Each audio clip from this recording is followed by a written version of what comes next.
Hey everyone, welcome back to some more Esports Talk. As we know, going into Worlds, we saw FNATIC lose upset due to a family situation that they posted about. We already covered this, but just to remind you really quickly, FNATIC posted, following an urgent family matter, upset is forced to return home and will, until further notice, not start for our team in the group stage. We ask that his privacy be respected. Bean has been preparing with our team for the last few weeks in Reykjavik and will make his debut as a starter in our Worlds opener versus HLE. Upset also posted saying, everyone who knows me understands that playing Worlds was always my dream, but there's always a thing more important, and that is taking care of your family when there is intense suffering, and I felt very bad being so far away in such a difficult time when I was needed, so for me this was the right choice. Anything else people say is not true, and I would never leave this opportunity for petty reasons, so please stop speculating and making things up as if you know anything about it, because it hurts my privacy and the people I care about most. Obviously a difficult situation to be in, as you now have Bean filling in for Upset, who actually performed really well. He received a lot of praise for how he was doing for his first appearance,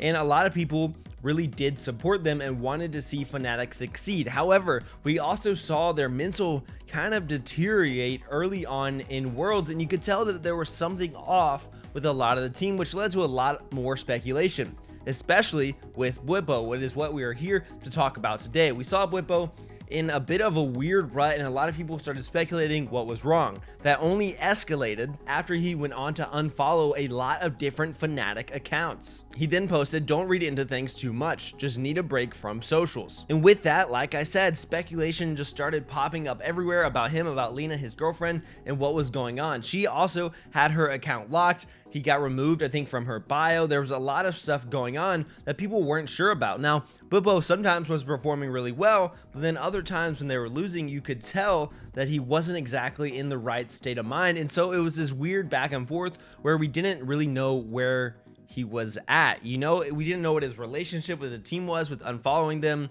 with this stuff going on with Lena, but people still liked watching him play. Obviously, Bwipo diff is real. He is very wide sometimes, and so we did support him, but it just got complicated and people didn't really know what was happening. This morning we then saw Bwipo post a tweet longer, which I can't read all of it, but we are going to skim through it and I can summarize some of it and link it down below. He starts out by saying that he wanted to clarify his situation and addresses the fact that a month ago he hurt Lena. He then had a job to do in Iceland, and he continues to talk about how much support Lena really gave him, and he credits a lot of their success as FNATIC to her and a lot of suggestions that she made and the energy that she gave him to bolster the team. She helped him identify issues, which ultimately brought the team together. Then he talks about a day before we found out that we weren't going to be playing with our main lineup. We had no information about what was going on. I found out we weren't going to be playing with the lineup we were supposed to, the one I invested my split into, the one Lena spent so much effort on supporting me. I broke down in tears because I knew it was doomed.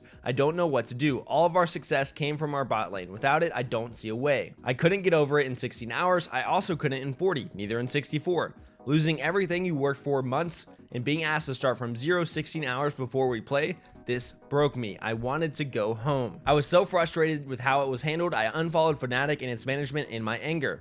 I had nothing to say about the situation. It felt so unfair. She was frustrated too, and yet she is labeled as psychotic, selfish bitch. I can't understand it. Then he follows up with a big hit at the end, saying that all she did was get blamed for a lot of it and that she went off social media because of all the hate and death threats that were coming from this situation. I hope the people that went out of their way to crap on her understand how unfair and disgusting your diagnosis of the situation really is. Ultimately, I'm at fault. I should have done better. Goodbye. I'm going to try everything to make things right to her. And it really is these situations that we hate to see in the scene, where so many fans get so overly invested that they feel like they somehow have the right to send death threats to either players or significant others in players' lives. People didn't know what the situation with FNATIC was. With Upset, they thought that he was just lying about it and said, oh, there's no way that he actually had a family situation. He just had to leave and they're covering stuff up. Of course, we saw Nemesis said that they were probably just covering something up. And so it's difficult when so many people start speculating,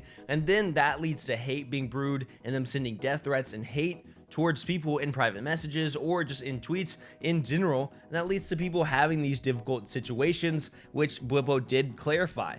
it was difficult to see him kind of off balance throughout Worlds and not know what was going on. But this clarity now definitely lets you see just how hard of a situation they were in, I think. But of course, as usual, guys, let me know what you think about this. I think it is awful. But until next time, I'll catch you later, guys.